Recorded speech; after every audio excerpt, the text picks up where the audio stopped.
हाय, welcome back. दोस्तों, मैं आपका दोस्त समीर फिर एक बार एक न्यू वीडियो के साथ हाजिर हूँ।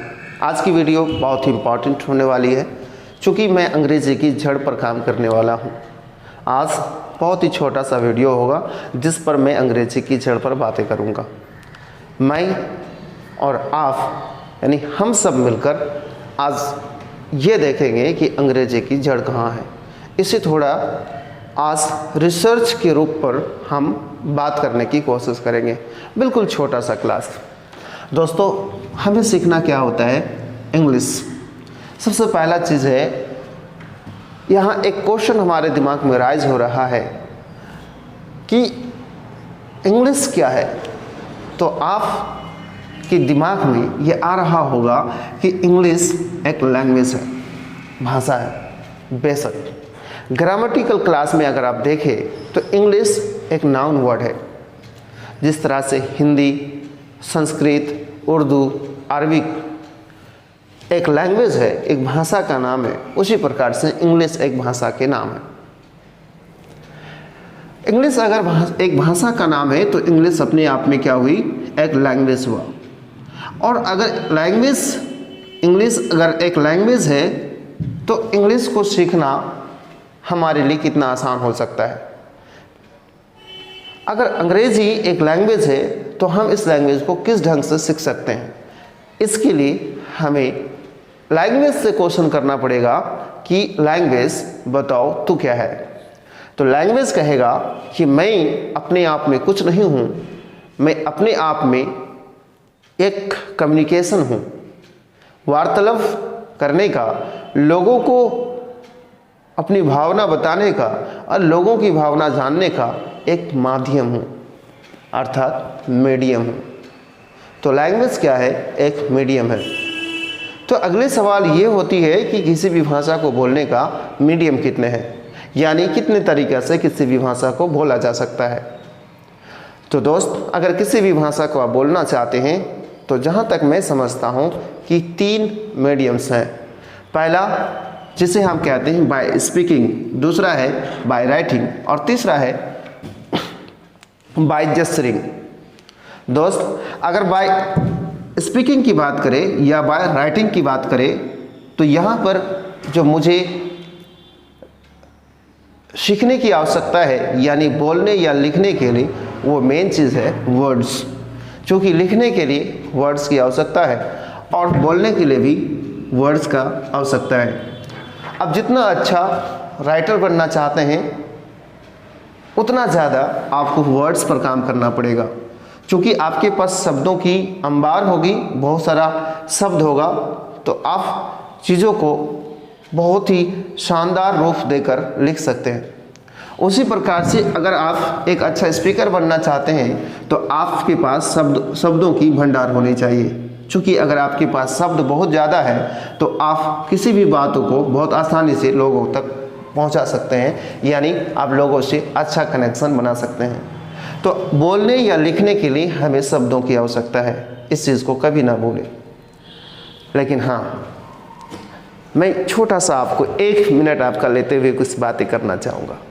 दोस्तों, खास करके हमारे कटिहार, मैं कटिहार को बदनाम नहीं करना चाहता हूँ, कटिहार हमारा शान है, पहचान है, पर मैं इतना ज़रूर कहना चाहता हूँ कि यहाँ पर मैं देखता हूँ अक्सर बच्चों को इंग्लिश की वर्ड्स नोट्स लेके घूमते रहता है। उससे ऐसा लगता है कि हम जो ये 50, 60, 70, 80, 90 वर्ड्स एक किसी नोट्स में दिया हुआ होता है कि उस नोट्स को याद कर लेंगे और हम अंग्रेज़ी बोलने सीख जाएंगे। दोस्तों, अगर आप ऐसा सोच रहे हैं तो बिल्कुल गलत है। आप ऐसे किसी भी भाषा को नहीं सीख सकते। अगर आप शब्दों को रट्टा मार के किसी भाषा को सीखना चाहते हैं, इट्स इम्पॉसिबल, ऐसा हो ही नहीं सकता। सबसे पहला तो ये है कि शब्द क्या है, और आप कोई भी वर्ड याद करते हैं, मान लीजिए कोई भी, जैसे एक वर्ड लिख के आते हैं। मैंने एक वर्ड लिखा एडवाइस और दूसरा लिखा वर्ड एडवाइस। यहाँ पर देखिए हमारे पास कितने वर्ड्स हैं? 2, एक एडवाइस, दूसरा है एडवाइस। अगर इन वर्ड को मैंने रट्टा मार लिया इन दोनों वर्ड को अगर मैंने रट्टा मार लिया तो क्या होगा, खूब से खूब हम दोनों शब्द का हिंदी सीख जाएंगे।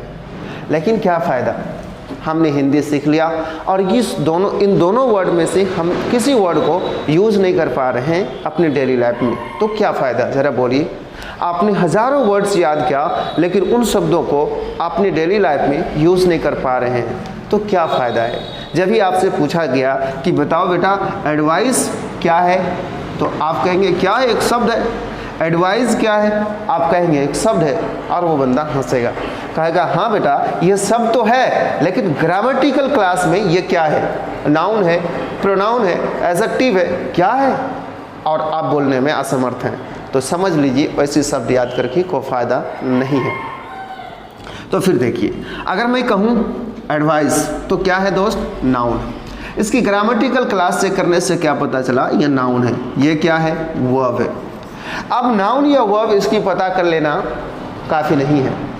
और दोस्तों कई बार तो मैं आपको यह भी कहता हूँ कि कोई अगर एक सिंगल वर्ड लिखी हुई हो तो उसे शब्द ही कहना, नाउन या वर्ब या एडवर्ब कहने के लिए कहने से बचना, क्योंकि शब्दों में जब तक वो यूज़ नहीं होता तब तक उसका प्रॉपर ग्रामेटिकल क्लास पता नहीं चलता। कई बार शब्द का सेंटेंस में प्रयोग होने से पहले ग्रामेटिकल क्लास कुछ रहता है, और शब्द जब सेंटेंस में प्रयोग हो जाती है तो उसकी ग्रामेटिकल क्लास चेंज हो जाता है। इसलिए एक सिंगल वर्ड में अगर आप ग्रामेटिकल क्लास खोज रहे हैं, ठीक है आप कह सकते हैं, लेकिन वो 100% ट्रू होगा ऐसा नहीं है। ये एडवाइस हमारा नाउन है। दूसरा ये हमारा क्या है, वर्ब है। अब दूसरी सवाल होता है कि एडवाइस का प्रयोग कहाँ होगा, यानी नाउन का प्रयोग सेंटेंस में किस पोजीशन में की जाती है। अर्थात यहाँ पर आपको शब्द को जैसे आप देख रहे हैं तो उस शब्द की क्लास और साथ साथ उसकी यूज़ क्या है और उसको डेली लाइफ में आप यूज़ करते रहे, तब जाकर आपकी वो नोट्स यूज़फुल हो सकता है, यदि आप उस वर्ड में से उसकी ग्रामेटिकल क्लास निकाल सकते हैं। अगर नहीं निकाल सकते हैं तो आप किसी नोट्स के पीछे बिल्कुल दीवाना ना हो, आपको एक डिक्शनरी खरीद लीजिए। अब डिक्शनरी में देखिएगा हर एक वर्ड के बगल में उसकी ग्रामेटिकल क्लास लिखी हुई होती है कि वर्ब है, एडजेक्टिव है, क्या है। साथ साथ उस वर्ड पर कई अलग अलग वेरिएशन भी दी हुई होती है, यानी उस वर्ड में ly लगाने से क्या होगा, या कुछ जैसे कि मान लीजिए वो वर्ड आपने एडजेक्टिव पढ़ा, उसमें ly लगाकर एडवर्ब भी बनाया गया है, तो अर्थात एक शब्द से आप अनेक शब्द बनाने की आपके अंदर कैपेसिटी भी डेवलप होगा। साथ ही साथ आप उसकी क्लास भी जानेंगे, यूज़ भी जानेंगे। इसलिए आप वर्ड्स के नोट्स के पीछे कतई दीवाना ना हो, बल्कि आप डिक्शनरी खरीदें और वहाँ से अपनी पढ़ाई को करें। मेरी बात को मानिए, कुछ दिन करके देखिए, आपको फ़ायदा महसूस होगा। आइए, तो ये हमारा नाउन है, ये वर्ब है। हम फिलहाल तो इसकी बात नहीं कर रहे हैं, केवल आपको यह समझाना चाह रहा था कि अगर ये नाउन है तो नाउन का प्रयोग सेंटेंस में सब्जेक्ट के रूप में होता है या ऑब्जेक्ट के रूप में होता है, तो एडवाइस का प्रयोग सब्जेक्ट या ऑब्जेक्ट के रूप में होगा। दूसरी चीज़, अगर वर्ब है तो वर्ब का प्रयोग कहाँ होगा, तो सब्जेक्ट के बाद होगा और ये एक्शन करेगा। दोस्तों यहाँ पे देखिए, दूसरी चीज़ क्या है, आपकी एग्जाम में ये क्वेश्चन अक्सर पूछ दिया करता है, इससे पहले ए या एन लगा देगा। दोस्त बताओ ये कैसा नाउन है, काउंटेबल या अनकाउंटेबल। आप कहेंगे अनकाउंटेबल नाउन है, ये हमारा अब्स्ट्रैक्ट नाउन है, तो अब्स्ट्रैक्ट नाउन से पहले कोई आर्टिकल का प्रयोग नहीं होता, इसलिए ए या एन नहीं होगा। इस प्रकार से आपकी अंग्रेजी इम्प्रूव होगा। जैसे आप अंग्रेजी के वर्ड्स की क्लास को जानेंगे, आप इसका यूज़ ऑफ द वर्ड जानेंगे, तब ना आपकी लैंग्वेज और आपकी आई थिंक इंग्लिश इम्प्रूव हो सकता है। इसलिए वर्ड्स के पीछे कतई ना जाए। आइए, मैं आपका 1 मिनट से ज़्यादा बर्बाद कर चुका हूँ। आइए, वर्ड्स की अहमियत आप समझ चुके हैं। अब आते हैं तीसरे पॉइंट पर, बाय जेस्चरिंग। बाय जेस्चरिंग का मतलब होता है सांकेतिक बातचीत करना, जहाँ हम इशारों पर ही बात करते हैं। दोस्तों अगर इशारों से ही बात करने की बात करें तो ये हमारा अहम बातचीत होता है। एक बार मैंने देखा कि एक लड़का ऐसे कर रहा था, मैं समझ नहीं पाया कि वो ऐसा क्यों कर रहा है। अगर उसकी आँख में कुछ गिरा है तो वो ऐसे करेगा, बट वो ऐसा कर रहा था। मैंने उस लड़का से पूछ लिया कि दोस्त तुम्हारे आँख में कुछ गिरा था क्या? तो उसने कहा हाँ। मैंने कहा तुम ऐसा फिर क्यों कर रहा था, अगर कुछ गिरा था तो ऐसा करता। कहा आप नहीं समझेंगे। हमने कहा क्यों? का ये कुछ और बात ही है, छोड़ो आप नहीं समझोगे। हमने कहा बोल दो यार आखिर क्या है। तो उसने कहा कि मेरा ऐसे करने का मकसद ये था कि उधर से कोई आ रही थी, दिक्कत ये था कि उसके साथ उसकी माँ भी थी, तो मैं ऐसा नहीं कर सकता था, इसलिए ऐसा कर रहा था। हमने फिर सोचा वाह ये लड़का कितना एडवांस है, इतना गजब है यार। उतना एडवांस शब्दों को याद करने में भी बनिए तो आप बहुत अच्छा स्पीकर बन सकते हैं। खैर अब बातों को समझ गए होंगे इसका क्या मतलब है। जेस्चरिंग का मतलब होता है इशारा करना, संकेतिक बातचीत को करना। कई बार हम लोग किसी को ऐसे ऐसे करके भगा देते हैं, क्योंकि उधर से कोई आ रहा होता है और कहते भाग, दैट इज संकेतिक बातचीत। कई बार आप देखते होंगे टीवी चैनलों पर ऐसे करते हुए, यानी वो उसकी वहाँ पर कोई ऑब्जेक्शन है, वो कुछ कहना चाहते हैं, उसे रोकना चाहता है। हमारी इंडिया में ये बहुत फेमस है, पूरी दुनिया में फेमस है। दैट मीन्स क्या है कि सांकेतिक बातचीत है जो हमें सीखना चाहिए। सांकेतिक बातचीत में हम पार्ट्स ऑफ बॉडी की मूवमेंट से काम करते हैं, यानी यहाँ पर हमारी हाथ, पैर या कंधा या फेस या शरीर की कोई भी अंग को हिलाकर इशारे से बात करते हैं। और ये बहुत अहम होता है किसी भी स्पीकर के लिए। अगर आप बहुत अच्छा स्पीकर बनना चाहते हैं तो जितना आपके पास शब्द का होना जरूरी है उतना ही सांकेतिक बातचीत करने के लिए संकेत के जानना जरूरी है। क्योंकि कई बार ऐसा होगा कि आपकी शब्द हम सुनेंगे लेकिन समझ नहीं पाएंगे, और आपको समझाने के लिए संकेत का प्रयोग करना होगा, जेस्चरिंग का प्रयोग करना पड़ेगा। आइए आप समझ गए होंगे कि किसी भी भाषा का मीडियम 3 है, एक बोलकर बात करो या लिख कर बात करो या इशारे से बात करो। बोलने और लिखने के लिए शब्दों की ज़रूरत है और इशारा करने के लिए संकेत की ज़रूरत है। अब आइए जो मैं आगे की स्टेप को समझना चाहता हूँ, उससे पहले आपको एक बात कहना चाहूँगा। यहाँ पर ये 3 वर्ड्स जो लिखी गई है इस पर दोस्त, अगर हम अपना अंग्रेज़ी को इम्प्रूव करना चाहते हैं तो हमारे लिए बहुत ही इंपॉर्टेंट चीज़ है। देखिएगा, जब आप एक वर्ड को याद करते हैं ना, हर एक वर्ड पर आप ग्रामेटिकल क्लास में जाइए और देखने की कोशिश कीजिए कि ये वर्ड आखिर ऐसा क्यों लिखा गया और इस वर्ड में क्या है, ये वर्ड कौन पार्ट्स ऑफ स्पीच में आता है। जब आप ऐसा इस प्रकार से सोचना स्टार्ट कीजिएगा तो आपकी थिंकिंग लेवल बढ़ जाएगी। कहते हैं ना कि अंग्रेजी सीखना हो तो 4 चीज़ पर काम करो। एक अंडरस्टैंडिंग पे काम होनी चाहिए, समझ पर, दूसरी स्पीकिंग पे काम होनी चाहिए, बोलने पर, और तीसरी रीडिंग पर बात होनी चाहिए, यानी कि किताबों को पढ़ने पर, और चौथी और बहुत अहम राइटिंग पर बात होनी चाहिए, यानी अपने आप में जब मन तब कॉपी लो और एक पैराग्राफ लिखने की कोशिश करो। आइए दोस्तों, तो अगर हम बातचीत आपसे करें यहाँ पर एक ग्रामेटिकल जांच करने के लिए, तो स्पीकिंग क्या है? स्पीकिंग क्या है? पार्ट्स ऑफ स्पीच में से कौन सा पार्ट्स ऑफ स्पीच है ये स्पीकिंग? आप कहेंगे सर वर्ब है। अगर वर्ब कह रहे हैं तो बिल्कुल गलत। और चलो मान लो वर्ब को हम सही मान लेते हैं, तो जरा बोलो बी क्या है, बाय क्या है? तो आप कहेंगे कि बाय प्रेपोजिशन है, प्रेपोजिशन है। तो हमने कहा बिल्कुल, आप कहोगे बिल्कुल। हम कहेंगे फिर उस परिभाषा का क्या करोगे जिस परिभाषा को आपने बहुत ज़्यादा रट्टा मार के याद किए हो, कि preposition is a word which is used before noun और a pronoun to show its relation to the another words of the sentence. उस डेफिनेशन का क्या करोगे, उस परिभाषा का क्या करोगे कि प्रेपोजिशन वह शब्द है जो किसी नाउन या प्रोनाउन के पहले इसका प्रयोग होता है और उस शब्द का संबंध को उसी वाक्य के दूसरे शब्द से दिखाता है। उस परिभाषा को कहाँ लेके जाओगे? अगर ये प्रेपोजिशन है, ये वर्ब है, तो कहाँ हुआ नाउन या प्रोनाउन के पहले प्रेपोजिशन का प्रयोग? प्रेपोजिशन का प्रयोग नाउन या प्रोनाउन के पहले होना अगर चाहिए, उस जैसा कि आपने डेफिनेशन कहा, तो बताइए ये वर्ब होना अपने आप में गलत है या नहीं है? सोचिए, बिल्कुल गलत है।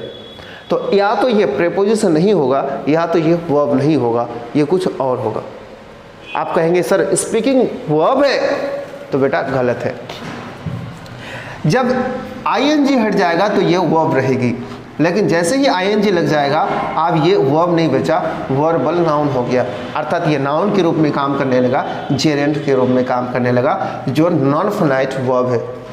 अब नॉन फाइनाइट वर्ब क्या है, जब हम पार्ट्स ऑफ स्पीच में चलेंगे एक एक करके बताएंगे तो आपको समझ में आएगी। इसीलिए हम इसको नाउन का रूप हमें इसको नाउन का रूप देना पड़ा, अर्थात जेरेंट बनाना पड़ा, क्योंकि ये प्रेपोजिशन था। और याद रखिएगा, दिमाग में एक नोट दिमाग में लिख लो कि प्रेपोजिशन का प्रयोग नाउन या प्रोनाउन के पहले होने के कारण ही कंडीशनली प्रेपोजिशन के बाद कभी भी वर्ब का प्रयोग नहीं हो सकता है। प्रेपोजिशन के बाद हमेशा वर्ब फोर का प्रयोग होगा। जहाँ जहाँ प्रेपोजिशन लगेगा उसके जस्ट बाद अगर वर्ब आ रही है तो वहाँ पे आईएनजी होगा। कितना बड़ा सच्चाई है, इसको लिखो, जीवन भर याद रखने की काम करना। आइए दोस्त, अब हम यहाँ से कुछ बातचीत को आगे बढ़ाना चाहते हैं। बोलने या लिखने के लिए हमें क्या चीज़ की आवश्यकता महसूस हुई दोस्त? वर्ड्स की। अच्छा जरा बताओ, वर्ड्स सीखने के लिए क्या चीज़ की आवश्यकता है? आप कहेंगे लेटर्स की। अच्छा जरा बताइए, लेटर्स सीखने के लिए क्या चीज़ की आवश्यकता है? तो साउंड्स की। हुई ना बात? देखिए वर्ड्स हमारी दुनिया में बहुत सारा है। लेटर कितने हैं? 26 लिमिटेड है। साउंड्स कितने हैं? ये भी लिमिटेड है, 44। यानी 26 लेटर्स के साउंड से कितने? 44। अर्थात जब आप लेटर सीख रहे हैं तो उसी वक्त उस लेटर के संभावित सभी साउंड्स को सीखने की कोशिश कीजिए। जैसे कि देखिए, एक वर्ड लेते हैं MAD, दूसरा वर्ड हमने लिया MADE, तीसरा वर्ड हमने लिया BAR और चौथा वर्ड हमने लिया BARE। जरा देखिए, पहला वर्ड जो है इससे आप क्या पढ़ेंगे? बोलिए एक बार। इससे आप पढ़ेंगे मैड। क्या पढ़ेंगे? मैड। दूसरा वर्ड जो हमारा है इससे आप क्या पढ़ेंगे? तो इसको आप पढ़ेंगे मेड। क्या पढ़ेंगे? मेड। ये जो वर्ड तीसरा वर्ड है इससे आप क्या पढ़ेंगे? तो इससे आप पढ़ेंगे बार। क्या पढ़ेंगे? बार। और इससे आप क्या पढ़ेंगे? तो इससे आप पढ़ेंगे बैर। क्या पढ़ेंगे? आधा रॉ यानी बैर। क्या पढ़ेंगे इससे? बैर। मैड, मेड, बार, बैर, ये 4 वर्ड्स है दोस्तों। यहाँ पर ए और यहाँ पे भी है ए और यहाँ पर भी है ये चारों ए का उच्चारण को गौर से देखो। यहाँ पे कुछ हुआ है, यहाँ पे कुछ और हुआ है, तो यहाँ पे भी कुछ और, यहाँ पे कुछ अलग है। तो अर्थात इस ए लेटर का हमने अलग अलग कितने साउंड्स को देखा? 4 साउंड्स को देखा। क्या क्या? आई, ए, आ एंड ए आ एंड क्या? ए आ। तो हमने कितने साउंड्स को देखा? 4 साउंड्स को देखा। इससे भी ज़्यादा साउंड्स है तो हमारे लेटर एक साउंड्स उससे ज़्यादा हो सकता है। यही कारण है जो हम अंग्रेज़ी को सही ढंग से रीड नहीं कर सकते हैं और लिख नहीं सकते हैं। तो सही ढंग से अंग्रेज़ी को रीड करना हो या लिखना हो, राइटिंग करना हो तो आपको साउंड्स पर काम करना पड़ेगा, जो बहुत ही इम्पॉर्टेंट है। अब साउंड सीख जाते हैं तो वर्ड्स को सही ढंग से लिखना पढ़ना आप सीख जाते हैं। और दोस्त, जैसे ही आपने वर्ड्स को बनाना सीखा, अब आपको यहाँ पे आना पड़ेगा, क्योंकि वर्ड्स को रखा गया है पार्ट्स ऑफ स्पीच में। कहाँ रखा गया है? पार्ट्स ऑफ स्पीच में। वर्ड्स को कहाँ रखा गया है? पार्ट्स ऑफ स्पीच में। यानी कि दुनिया में जितने सारे वर्ड्स, उन सारे वर्ड्स को कहाँ रखा गया? पार्ट्स ऑफ स्पीच में, जो टोटल इन नंबर कितना है? 8, जिसे हम इस नाम से जानते हैं। एक बार देख लीजिए, नाउन, दूसरा क्या है? प्रोनाउन, और तीसरा क्या है? एडजेक्टिव, चौथा क्या है? एडवर्ब, और 5वां क्या है? वर्ब, छठा क्या है? प्रेपोजिशन, और 7वां क्या है? कंजंक्शन, और 8वां क्या है?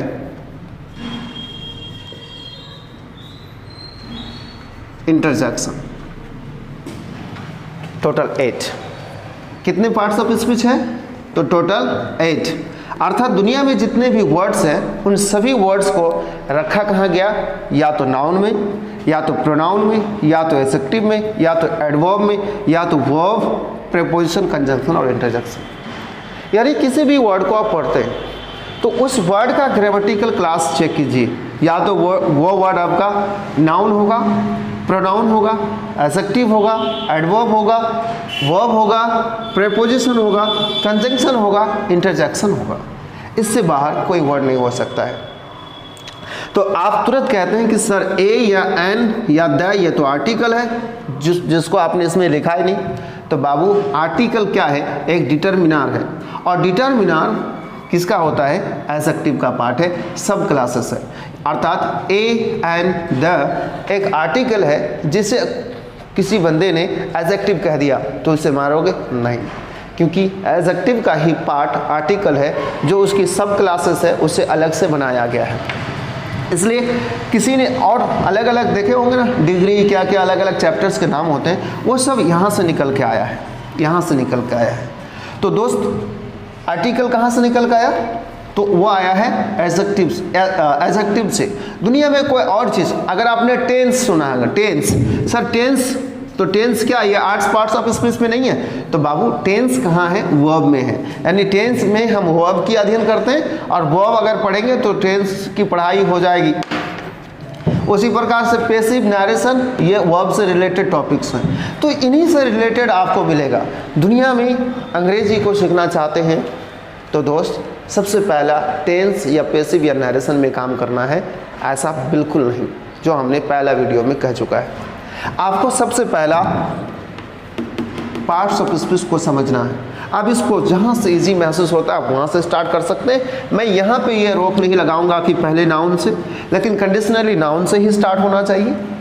चूँकि नाउन सीखेंगे तो प्रोनाउन सीखना आसान होगा, और नाउन और प्रोनाउन दोनों सीख जाएंगे तो एडजेक्टिव सीखना आसान होगा, और एडजेक्टिव सीख जाएंगे तो हम देखिएगा सीक्वेंस में वर्ब को सीखना ज़्यादा जरूरी है, क्योंकि वर्ब सीखेंगे तो एडवर्ब आसानी से सीख सकते हैं। लेकिन मैंने एडजेक्टिव और एडवर्ब को दोनों बगल में रखा है, इसके पीछे कुछ राज है, समझिएगा दोस्त। नाउन और प्रोनाउन को देखें तो ये दोनों सेम वर्क करता है, अर्थात ये दोनों का काम है सेंटेंस में सब्जेक्ट या ऑब्जेक्ट बनने का काम करना। एडजेक्टिव और एडवर्ब को देखो तो इन दोनों का भी सेम काम है, ये मॉडिफायर है। क्या है?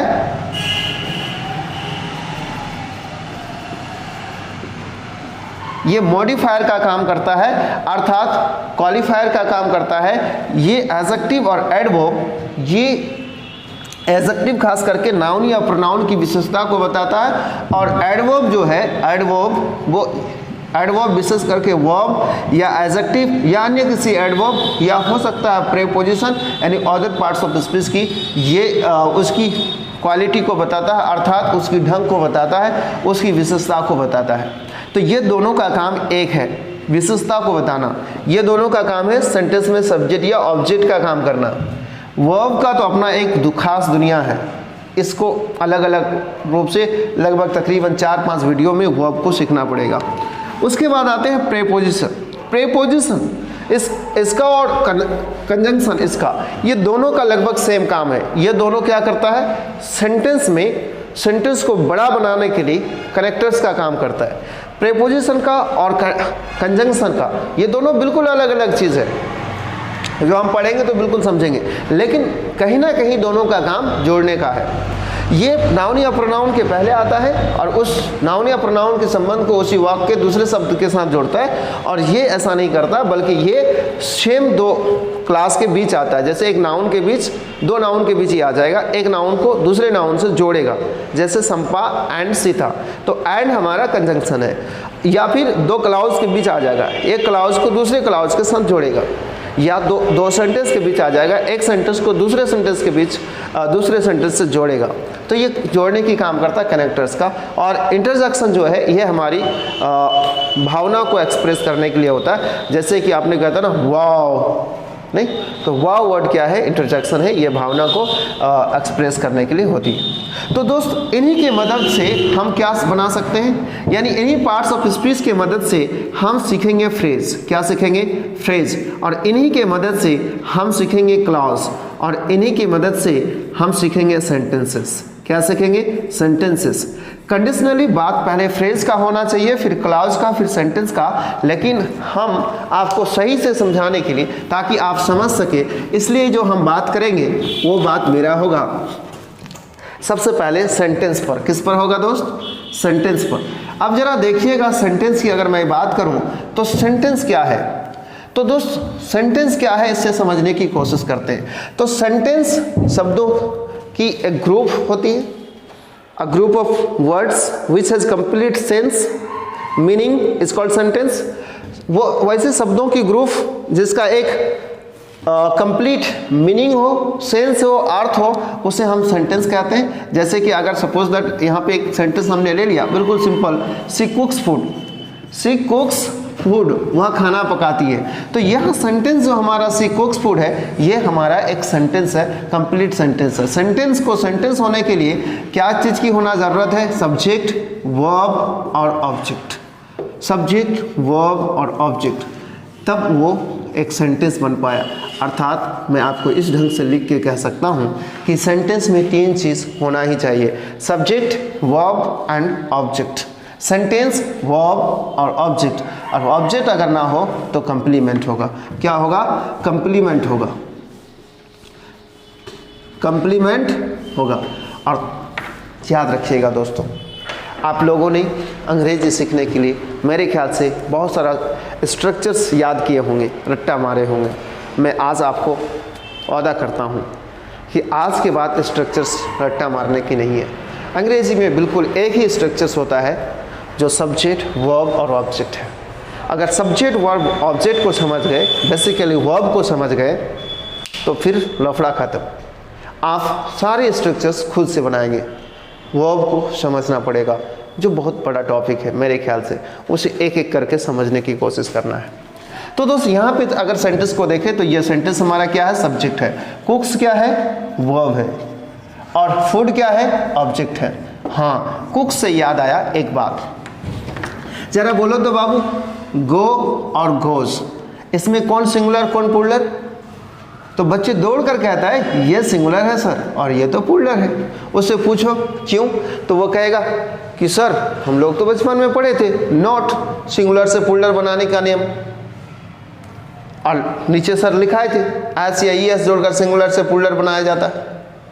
तो बाबू आपके सर ने जो लिखा था वो बिल्कुल सही था, बट वो नाउन के लिए था, वर्ब के लिए नहीं था। नाउन और वर्ब दो अलग अलग चीज़ है। तो नाउन में एस या ईएस अगर जोड़ा जाए तो वो सिंगुलर से प्लूरल होता है, बट अगर वर्ब में एस या ईएस जोड़ दिया जाए तो वो प्लूरल से सिंगुलर हो जाता है, प्लूरल से सिंगुलर हो जाता है। लेकिन दोस्त एक बिल्कुल लास्ट में एक छोटा सा सवाल, उसके बाद मैं दोबारा जब आऊँगा अगले दिन तो उस सवाल का जवाब लेके आऊँगा। फिलहाल आपको जवाब खोजने के लिए मैं कह रहा हूँ, खोजिएगा दोस्त। गो प्लूरल है, गो सिंगुलर है, तो जरा बोलो तो गो का हिंदी क्या है? जाना। यानी ये अपने आप में क्या हुआ? एक एक्शन वर्ब है। क्या है? एक एक्शन वर्ड है, अर्थात एक्शन वर्ब है। तो जरा बताइए, तो एक्शन को कभी गिनते? एक जाना, दो जाना, तीन जाना, चार जाना गिनते? बोलिए एक बार। बिल्कुल नहीं। जब गिनते ही नहीं तो इससे प्लूरल और इससे सिंगुलर क्यों कहेंगे, या इससे सिंगुलर उससे प्लूरल क्यों कहेंगे? जब गिनते ही नहीं, ना तो ये सिंगुलर होना चाहिए ना तो प्लूरल होना चाहिए, तो फिर ये प्लूरल और ये सिंगुलर ऐसा क्यों? जरा आप इस पर विचार कीजिए, और जिस दिन आप इस पर विचार कर लोगे आपको पता चल जाएगा कि इससे प्लूरल और इससे सिंगुलर कहने के पीछे जो राज है वो बिल्कुल किसका है? सब्जेक्ट, वर्ब, एग्रीमेंट का है। किसका है? सब्जेक्ट, वर्ब, एग्रीमेंट का है। सब्जेक्ट, वर्ब, एग्रीमेंट का कारण ही है, यही है सब्जेक्ट, वर्ब, एग्रीमेंट, जिसके वजह से इसको प्लूरल और इससे सिंगुलर कहा गया है, नहीं तो नहीं कहा जाता, जो मैं मानता हूँ। तो फिर सब्जेक्ट, वर्ब, एग्रीमेंट क्या है? तो अंग्रेजी में बहुत सारी चीज़ें हैं पढ़ने के लिए, जो हम आपको एक एक करके सारी चीज़ को पढ़ाएंगे। यहाँ पे देखिए सी हमारा प्रोनाउन है, और सी प्रोनाउन जो सब्जेक्ट बन के आया है, सब्जेक्ट क्या है, सिंगुलर, इसलिए वर्ब कैसा चाहिए था, सिंगुलर, इसलिए कुक्स हुआ है, ऐसे ईएस लगने वाला सिंगुलर। यहाँ फूड क्या है, नाउन है जो ऑब्जेक्ट बना है। तो सब्जेक्ट वर्ब एग्रीमेंट को जिस दिन समझेंगे तो आपको समझ में आ जाएगा कि वर्ब इसको प्लूरल इससे सिंगुलर क्यों कहा गया है, इस पर हम आपको विस्तार से बताएंगे। आज के लिए इतना ही। अगर वीडियो मज़ा आया हो तो आप इसे मेरे चैनल को सब्सक्राइब कर सकते हैं। खास करके अगर आप 11th में या 12th क्लास में पढ़ रहे हैं तो मेरे चैनल को ज़रूर सब्सक्राइब कीजिए आप, क्योंकि कोरोना का टाइम है, क्लास नहीं हो पा रही है और मैं यूट्यूब के माध्यम से और साथ साथ ऑनलाइन के माध्यम से जो जूम ऐप पर मैं ऑनलाइन क्लास लेता हूँ उसके माध्यम से आपको बुक और ग्रामर दोनों चीज़ पढ़ाया जाएगा और बहुत मज़ेदार और शानदार ढंग से पढ़ाया जाएगा। तो अगर आप उस क्लास को करना चाहते हैं या 12th क्लास की तैयारी आप यूट्यूब के माध्यम से करना चाहते हैं तो मेरे चैनल को सब्सक्राइब करें, शेयर करें और ख़ास करके 11th 12th का है तो ज़रूर करें। जय हिंद, धन्यवाद।